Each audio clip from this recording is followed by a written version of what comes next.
bibarakatihim wahdinal husna bihurmatihim. Masya Allah, berkat maulid Nabi kita menjadi apa? Menjadi orang yang dimuliakan oleh Allah Subhanahu wa Ta'ala.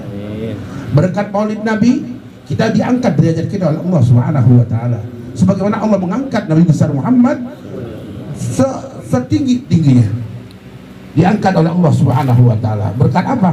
Berkat maulid Nabi besar Muhammad sallallahu alaihi wasallam. Berkat kita mengadakan maulid Nabi. Makanya kalau bisa acara apapun kita jangan ditinggalkan yang namanya maulid Nabi. Pokoknya di mana kita dibacakan maulid Nabi, insya Allah di rumah kita bacaan maulid, insya Allah bala musibah Allah angkat. Sebetulnya nih solusi yang terbaik untuk menghilangkan corona gampang, maulid Nabi aja semuanya. Setiap kampung maulid Nabi pasti, dan itu akan Allah angkat bala musibah. Satu saat pernah di kota Sewun, di kota Hadramaut, tertimpa musibah yang sangat luar biasa. Ketika itu paceklik, ya paceklik yang nggak pernah turun hujan. Begitu mereka baca mereka baca Sahih Bukhari, ya ketika di bulan Rajab, ya belum habis Sahih Bukhari, balak sudah diangkat oleh Allah Subhanahu wa Ta'ala. Ya, dan juga di sini banyak maulid Nabi besar Muhammad sallallahu alaihi wasallam. Coba, makanya kita masya Allah kayak tadi ingat, ya Allah Habib Umar tersenyum melihat orang makan petasan, dia lihatin di atas. Ketika itu kebetulan saya dekat beliau, ya ada santri yang bakal petasan kayak tadi, dia lihat ke atas, dia senyum. Kalau kita maulid Nabi tujuannya menggembirakan Nabi, walaupun masang petasan dapat rahmat dari Allah Subhanahu wa Ta'ala. Bukan karena apa-apa, bukan karena yang lain, karena apa? Gembira dengan kelahiran Nabi besar Muhammad sallallahu alaihi wasallam. Bentar lagi nih bulan maulid Nabi besar Muhammad sallallahu alaihi wasallam. Kita pengen, kita dengar daripada guru-guru kita, para kiai, para asatidz menjelaskan bagaimana akhlaknya Nabi besar Muhammad sallallahu alaihi wasallam. Bagaimana Nabi Muhammad mengajarkan putri-putri beliau, mengajarkan apa cucu-cucu beliau dan anak-anak beliau hadir jamaah. Nah, kita juga diperintahkan untuk apa? Mendidik anak dengan pendidikan yang baik, mendidik anak dengan pendidikan yang bagus, yaitu pendidikan agama. Ya, sebab kalau anak kita udah diberikan pendidikan agama, insya Allah akan kuat dia dimanapun dia berada, insya Allah dijaga, dipelihara oleh Allah Subhanahu wa Ta'ala. Hadirin jamaah dirahmati Allah Subhanahu wa Ta'ala, ini ada istilah khitan, ada khitan, ada khifat. Khitan itu adalah memotong kemaluan, kulit kemaluan, ya, sehingga tujuannya buat apa? Sukulub, ya artinya kulit tuh dipotong, dan nggak dipotong semuanya, segelintir doang. Tujuannya apa? Lisihhatil badan, adalah untuk kesehatan badan. Makanya dianjurkan kita supaya sehat. Anak kita disunatin sehat. Jangankan kita, orang Cina sunat dengan kita sama. Kenapa? Karena dia tahu kesehatan. Makanya kalau orang Muslim dia nggak sunat, berarti nggak tahu kesehatan. Dan beda ketika nanti dia sudah nikah dan punya istri. Kalau dia sudah di khitan, itu lebih mantap, ya lebih jos, ibaratnya ketimbang yang nggak pada di khitan. Dan nggak di khitan, penyakit timbulnya. Maka disunahkan anak kita di khitan. Khitan itu awalnya siapa? Nabi Ibrahim alaihissalam. Berapa? 80 tahun baru di khitan. Coba orang sekarang 80 tahun di khitan, ya pakai golok kurang mempan, gergaji kurang mempan, pakai apa? Pakai ini mesin apa? Gerinda baru mempan dah tuh. 80 tahun. Bayangkan coba, masya Allah, ya Nabi Ibrahim menunggu 80 tahun lamanya, dikasih oleh Allah Nabi Ismail alaihissalam. Begitu dikasih, diminta oleh Allah. Nih pembelajaran buat kita. Nabi Ibrahim alaihissalam adalah orang yang paling kaya ketika itu, dermawan, Abul Anbiya, bapak daripada Nabi. Beliau, keistimewaan beliau Nabi Ibrahim adalah orang yang gak pernah makan sendirian. Dia kalau makan itu selalu berjamaah dan nyari orang. Kalau misalnya pada satu saat pernah dia makan, gak ada orang yang datang, nangis dia kepada Allah. Ya Allah, ya Rabb, kenapa ini pada hari ini saya gak ada tamu yang datang yang makan bareng dengan saya, Allah? Apa kesalahan saya, Allah? Apa kesalahan saya, Allah? Nangis dia kepada Allah. Beliau kalau makan tuh panggil, ada orang disuruh mampir. Beda dengan kita. Kalau kita makan, orang datang, ntar dulu ya, lagi makan, masya Allah. Apalagi makan yang enak, makannya daging, ya Allah, boro-boro ingat sama tetangga. Ada tamu, ya bentar gak, ditutup ini yang lagi makan ayahnya, masya Allah. Beda Nabi Ibrahim mah, nyari orang makan, nyari kalau makan nyari orang dia mah. Makan dengan bareng dengan Nabi Ibrahim alaihissalam. Tuh kehebatan beliau. Satu saat pernah dia ucapan begini, ya Allah, jangankan harta saya kau pinta, anak saya kalau kau pinta akan saya berikan ya Allah. Saking hebatnya keikhlasan beliau kepada Allah. Akhirnya apa? Dikasih tuh anak. Lama kelamaan kemudian ditagih sama Allah Subhanahu wa taala. Ya Ibrahim, pernah antum ngomong bahwa jangankan harta, anak kau berikan. Maka sekarang ini saya minta ya Ibrahim. Diminta. Begitu diminta akhirnya mau disembelih, lihat keikhlasan beliau yang sangat luar biasa. Orang kalau ikhlas tuh insya Allah diganti langsung sama Allah. Karena keikhlasan beliau akhirnya Pak Nabi Ismail alaihissalam dibawa ke satu tempat, kemudian ditidurkan. Begitu mau disembelih maka diganti oleh seekor domba. Kenapa? Kenapa Allah ganti dengan seekor domba? Ini karena Allah melihat keikhlasan yang luar biasa, hebat yang luar biasa Nabi Ibrahim alaihissalam. Bukan cuma ngomong doang, tapi betul-betul melaksanakan apa yang diucapkan. Beda dengan kita, ngomong doang, ngomong doang, tapi mana kenyataannya? Iya, omong doang, ya, busrik apa? Ya, pokoknya udah begitu ya. Masya Allah, tuh lihat Nabi Ibrahim alaihissalam. Makanya alhamdulillah, ini niru Nabi Ibrahim, nyunatin anak beliau, cucu beliau. Ya kan beliau udah lama disunatin, tinggal cucunya belum. Ya, ini tujuannya apa? Salah satunya mengikuti sunnah Nabi Ibrahim alaihissalam. Ya, jadi kalau orang ikutin sunnah Ibrahim, insya Allah dapat pahala. Ya, khitani anak, ya Allah ya Rabb, apalagi udah khitan, bayar apa namanya kalau belum di ya akikah kan sunnah hukumnya. Ya, khitan ini tujuan apa nih? Didoakan anak kita. Hadirin jamaah dirahmati Allah Subhanahu wa taala. Anak itu dalam Al-Qur'an tiga macam anak kata Allah. Yang pertama Allah bilang, innama amwalukum wa auladukum fitnah. Yang pertama anak itu sesungguhnya anak dan hartamu menjadi fitnah di hadapan kamu nanti. Maka benar ada sekarang anak menjadi fitnah. Orang tuanya haji, orang tuanya soleh, tapi anaknya masya Allah jauh dari Allah. Ini menjadi fitnah buat orang tersebut aja jamaah. Hartanya banyak luar biasa, tapi menjadi fitnah. Hartanya di mana-mana akan tetapi menjadi fitnah. Dibuat pertanyaan orang, bahkan dibuat omongan orang. Nauzubillah min dzalik. Wah, dia mah saya tahu kayaknya begini-begini dan begini-begini. Menjadi fitnah. Harta dan anaknya menjadi fitnah. Makanya kalau kita bicara harta, saya ingat perkataan almarhum Kiai Haji Zaidun MZ. Beliau bilang begini, hidup itu paling enak kayak tukang parkir. Benar nggak? Hidup itu paling enak kayak tukang parkir. Tukang parkir itu kalau misalnya dia di situ mobil macam-macam, ada Fortuner, ada Avanza, ada Ring Rover dan sebagainya banyak. Dia nggak bangga. Banyak mobil nggak bangga dia. Tukang parkir nggak bangga, banyak mobilnya. Apa macam-macam mobilnya, mahal-mahal semua, nggak bangga. Begitu kemudian lama kemudian datanglah, keluarlah satu persatu, Ring Rover keluar, Alphard keluar, kemudian Fortuner keluar, dan dia nggak sedih dia. Ya, kenapa? Nah di sini Pak ada pelajaran tasawufnya yang penting kita.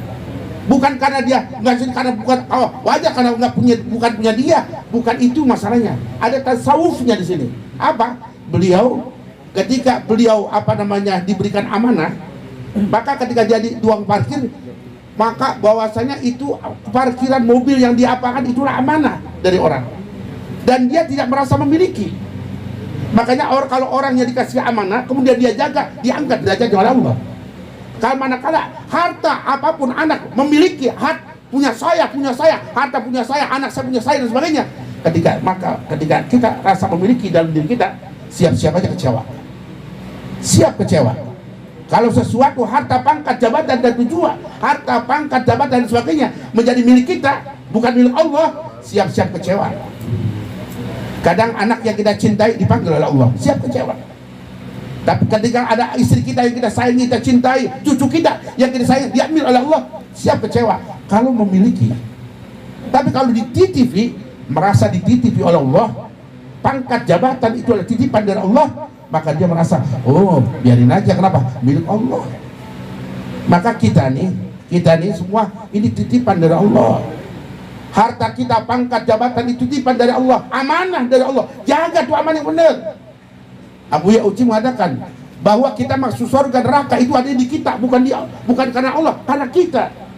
Kalau kita bisa jaga 7 anggota yang ada di badan kita, maka insya Allah kita akan selamat dunia dan akhirat, masuk surganya Allah dan bisa masuk neraka. Jadi surga dan neraka ada di kita.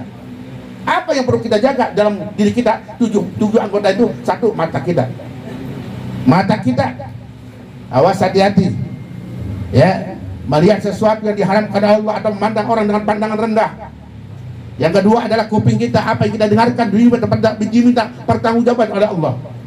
Kemudian mulut kita nih, yang suka ngomong ya, yang suka ngomong bakal ditanya oleh Allah Subhanahu wa ta'ala. Kemudian yang tangan kita, yang suka berbuat sesuatu, maka di tangan kita bakal ditanya oleh Allah. Kemudian farji kita, kemaluan kita bakal ditanya oleh Allah. Kaki kita bakal ditanya oleh Allah. 7 anggota yang perlu kita jaga dalam diri kita, hadir jamaah. Kalau kita jaga, selamat masuk surga. Tapi kalau kita jaga, kita masuk neraka, pintu mana aja terserah. Masya Allah, hadir jamaah, luar biasa. Maka anak didik dengan pendidikan yang agama tuh, pendidikan agama. Apalagi sekarang, model sekarang virtual semua sekarang. Ya, sekolah virtual.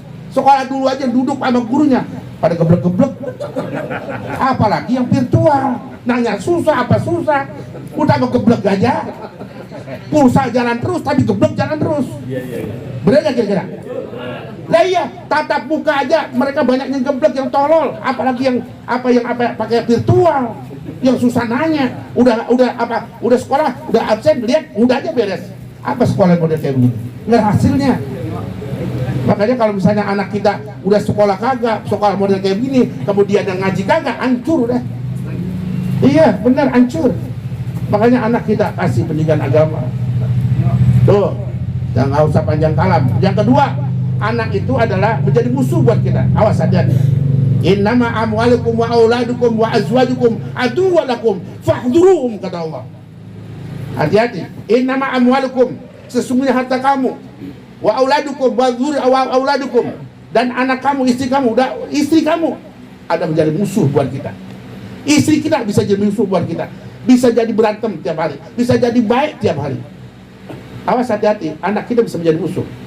Kadang anak kita suruh, masya Allah, badungnya minta ampun, ngelawan lagi ayam mulu disuruh, beneran kagak? Masya Allah. Itu bocah sekarang, apalagi bocah sekarang disuruh main HP aja, main game aja. Hati-hati Pak. Kenapa anak kita bisa begini?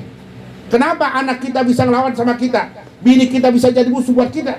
Karena mungkin barangkali mengambil atau memperoleh makanan tidak diperhatikan oleh kita. Makanan sangat berpengaruh, hadir jamaah. Awas, hati-hati.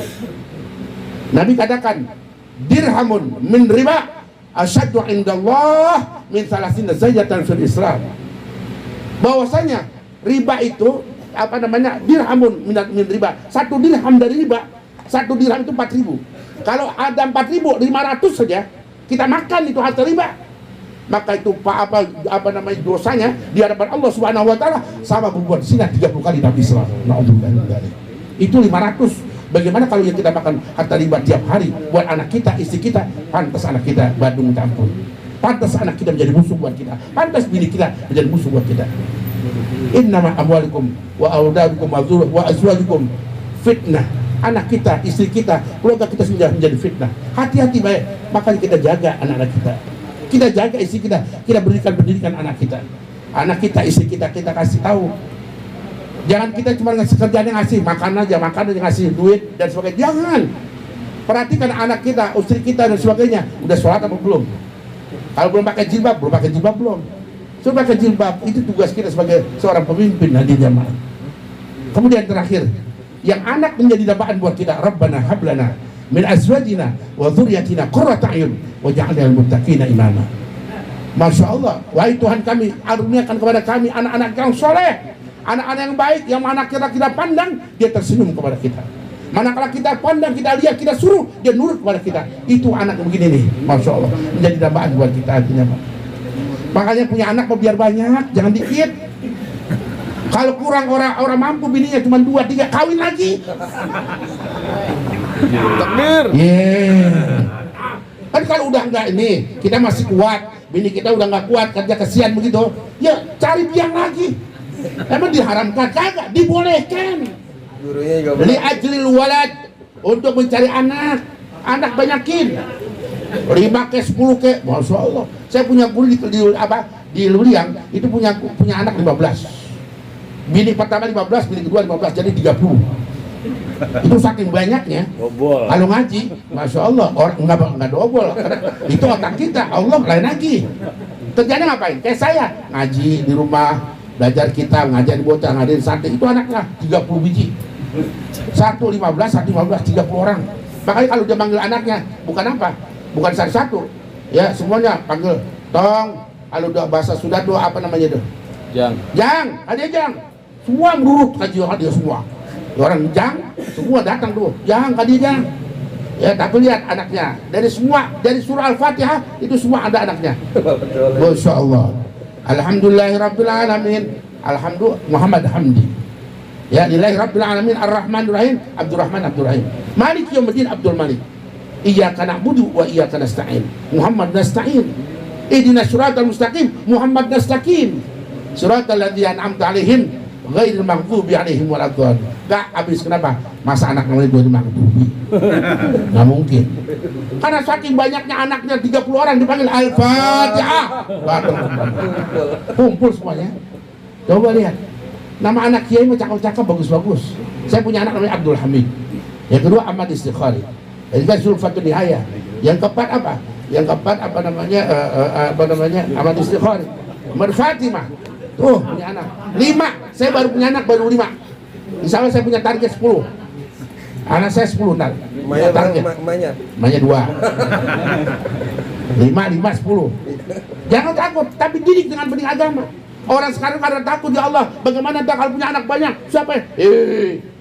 Dalam kitab Qobas Nur Mubin karangan Habib Umar bin Habib Syekh Abu Bakar bin Salim dikatakan bahwasanya la tuksir hambak bima qaddara yakun. Jangan ente perbanyak masalah dunia. Kalau ente perbanyak masalah dunia, Allah yang mikirin, dunia gak usah dia pikirin. Allah udah pikirin, udah berikan fasilitas buat anak-anak kita. La tuksir hambak bima qaddara yakun. Janganlah kau perbanyak anak berpikiran masalah dunia, sibuk, ribut. Kenapa kita ini begitu? Karena kurang dekat sama Allah. Kalau kita dekat sama Allah, ditanggung oleh Allah. Gimana ya Allah, kadang-kadang hidupan begini, PPKM begini, nyari duit susah, apa susah? Bukan susah, karena antum yang bikin susah. Kalau antum dekat sama Allah, Allah kasih. Wa may yattaqillaha yaj'al lahu makhrajan wa yarzuqhu min haitsu la yahtasib. Kalau ente mau rezeki banyak, tanggung jawab satu, takwa kepada Allah. Kalau antum takwa, Ustaz, takwa apa sih? Imtisalul awamir wa jinabun nawahi. Melaksanakan perintah Allah dan menjauhkan segala larangan Allah.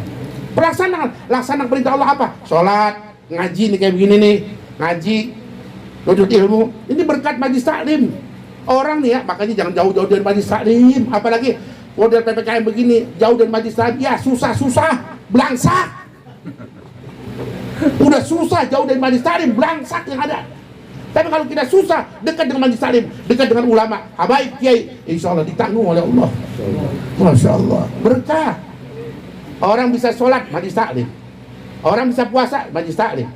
Orang bisa sholat, majlis taklim. Bisa puasa, majlis taklim. Bisa haji, semua dari majlis taklim. Makanya berkah kalau kampung ada majlis taklim. Kalau kampung nggak ada majlis taklim, ya mohon maaf tuh kampung jauh dari Allah. Pantas aja susah. Udah memang susah nyari ini sekarang.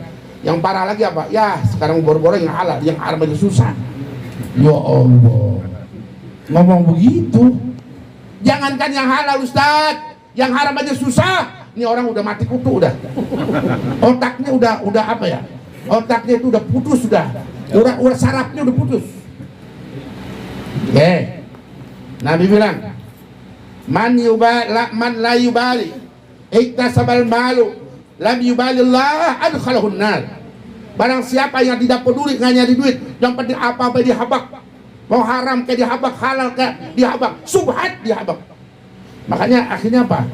Allah bilang, kalau ente begini pikiran ente, biar yang penting mau makan, yang penting bisa makan sekarang. Anak-anak saya mau terserah, sama Allah bilang, terserah. Ente pikiran begitu, anu juga terserah ente. Ente masuk pintu neraka mana silakan. Mau pintu pertama silakan, pintu kedua silakan kata Allah. kita calon neraka di jamaah. Makanya awas, hati-hati. Satu makan riba aja itu sama juga kita makan, kita berbuat zina 30 kali dalam Islam. Itu satu di 4 dirham, 5 perak, 500 ada riba. Sama juga makan, kita berbuat zina 30 kali dalam Islam. Dan Nabi bilang, sholatum ri'in, ya, sholatum la yaqbalullah sholatum ri'in fi jawfi haram. Tidak akan diterima sholat orang yang mulutnya yang masuk dari yang haram. Dia sholat rajin, ngaji rajin, tapi masih apa? Masih makan yang haram, jalan terus. Tak ubahnya seperti orang yang bangun rumah di atas air. Hadirnya maaf, dengerin, orang bangun rumah di atas air, ditaruh batu tenggelam, ditaruh pasir tenggelam, ditaruh besi tenggelam. Akhirnya apa? Orang yang berbuat sering rajin sholatnya, sering ngaji kitabnya, bahkan ngaji di mana-mana, tapi masih tetap makan dengan haram, maka orang semacam ini laksana bangun rumah di atas air, nggak ada nilai di mata Allah. Sholatnya ditolak mentah-mentah, ngajinya ditolak mentah-mentah, duhanya ditolak mentah-mentah. Kenapa? Gara-gara makan yang haram.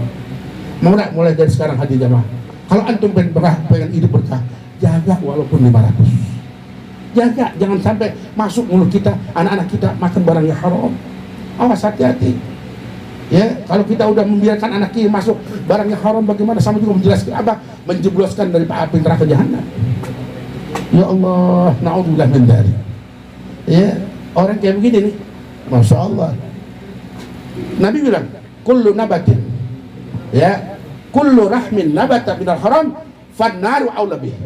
Tiap-tiap yang daging yang tumbuh dari yang haram, maka orang begini adalah orang yang paling utama dan paling tepat nerakanya Allah Subhanahu wa taala. Na'udzubillah min dzalik. Kullu lahmin, ingatin, kullu lahmin nabata minal haram, fannaru aula bih. Tiap-tiap daging yang tumbuh dari yang haram, maka orang begini berhak dan paling berhak menempatkan api nerakanya Allah Subhanahu wa taala. Na'udzubillah min dzalik. Udah jangan banyak-banyak, segitu baik.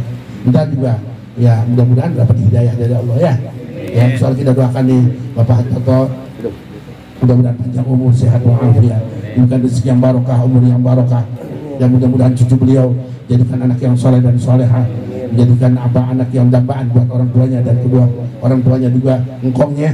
Dan mudah-mudahan anak dirubah menjadi anak yang baik, anak yang taat kepada Allah Subhanahu wa taala.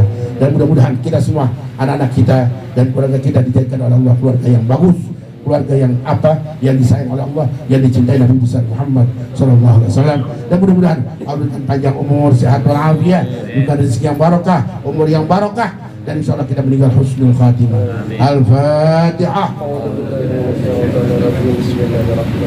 Alhamdulillah. Iyyaka na'budu wa iyyaka nasta'in. Shiratal ladzina an'amta 'alaihim ghairil maghdubi 'alaihim waladdallin. Amin. Wa rabbana karim ya rabbana ya karim ya rahmanna ya rabbana. Allahumma shalli ala Muhammad wa ala sayyidina Muhammad. Allahumma hdina bi hudak waj'alna min sarbirida wa litwalina suwaq la taj'al mimman khalafa baraka wa asab. Hasbunallahu wa ni'mal wakeel, ni'mal mawla wa ni'mal nasir. Allahumma ij'al jam'ana jam'an marhuma waj'al tafriqana min ba'di tafriqan ma'suma. ولا تجعل فينا ولا معنا شقيا ولا محروما. اللهم اجعل أولادنا من أهل العلم ومن أهل الخير ولا تجعل وإياهم من أهل الشر والشقوى. ربنا تقبل منا إنك أنت السميع العليم وتب علينا إنك أنت التواب الرحيم. ربنا آتنا في الدنيا حسنة وفي الآخرة حسنة وقنا عذاب النار. وصلى الله على سيدنا محمد وعلى آله وصحبه وسلم والحمد لله رب العالمين. السلام عليكم ورحمة الله وبركاته.